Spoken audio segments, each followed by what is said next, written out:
అచ్చ తెలుగుతనం ఉట్టిపడేలా సింధూరంతో ప్రకాశించే చందమామ లాంటి మోము మా అమ్మ సుజాతమ్మకే సొంతం. అందరినీ ఆప్యాయంగా పలకరించే అనురాగ దేవత మా అమ్మ సుజాతమ్మ. సహనానికి మారుపేరై నిలిచే సహనమూర్తి. స్థాపించిన సాయివనంలో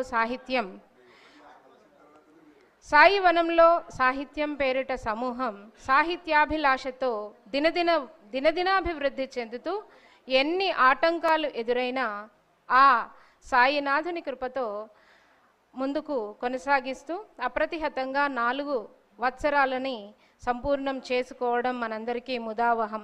అమ్మ నిజంగా మనకు దొరకడం ఒక వరం. కమ్మని కవనాలను రచింప చేయిస్తూ ఎంతోమంది కవులను సాహిత్య సేవకు పురికొల్పుతూ తన జీవితాన్ని అంకితం చేసినటువంటి అమృతమూర్తి మన సుజాతమ్మ. ఎన్నో బిరుదులు, సత్కారాలు, పురస్కారాలు అందుకున్న మాతృమూర్తికి వందనం, అభివందనం. అమ్మ అని పిలిచిన పలికే మా అమ్మ సుజాతమ్మ. పేరులోనే కాదు, అమ్మ మమతను పంచడంలో కూడా అమ్మే. కాస్త కసిరిన ప్రేమను మాత్రం అర్ణవమంత పంచేటటువంటి, ఆవగించంత అసహనం, అర్ణవమంత ప్రేమ చూపించేటటువంటి అత్యద్భుత మాతృమూర్తి సుజాతమ్మ.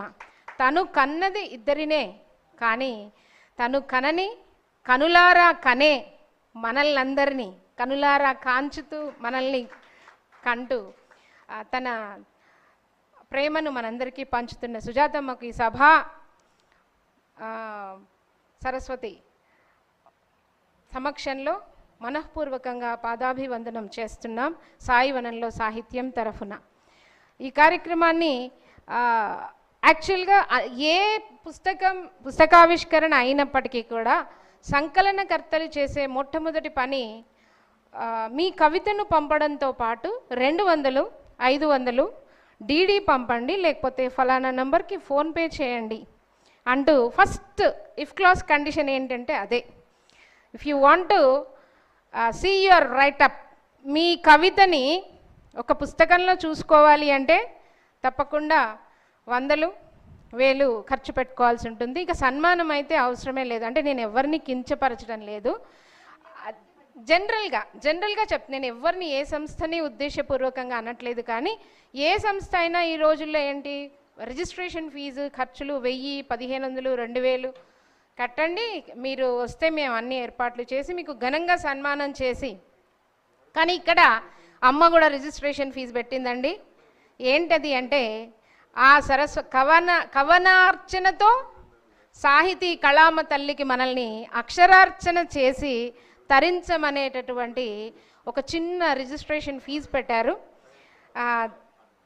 విచిత్రం ఏంటంటే అసలు అన్నీ తానే భరించి, పుస్తకం ప్రింటింగ్ దగ్గర నుంచి వాస్తవానికి ఏ సభకు వెళ్ళినా పుస్తకావిష్కరణ అవగానే ఎవరికి వాళ్ళు చేతులు దులుపుకొని వెళ్ళిపోతారు. కానీ ఈ విషయంలో కూడా అమ్మలానే ఆలోచించి అన్నపూర్ణలా వచ్చిన వారి మనసులు ఫస్ట్ 200% నిండుతాయి. ఆ తర్వాత తృప్తిగా కడుపులు నింపి మరి మన అన్నపూర్ణ మనల్ని తృప్తిగా ఇంటికి పంపిస్తారు.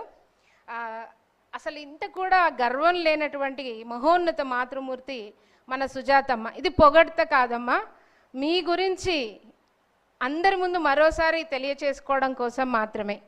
మీరు చేస్తున్న సాహితీ సేవ అప్రతిహతంగా కొనసాగుతూ నిండు 100 ఏళ్ళు ఆ సాయినాథుడు మీకు, మీరు నమ్మిన ఆ సాయినాథుడు మీకు నిండు 100 ఏళ్ళు ఆరోగ్యంతో కూడి అష్టైశ్వర్యాలను ప్రసాదించి మరెన్నో కవన సంకలనాలను వెలువరించాలని మేము ఇంకా ఇప్పుడు 10, 20 కాదు 100,000 సంఖ్యలో హాజరై తరించాలని, సాహితీ కళామ తల్లి సేవ చేసుకునే అదృష్టం మాకు కలగాలని మనస్ఫూర్తిగా కోరుకుంటున్నాం తల్లి.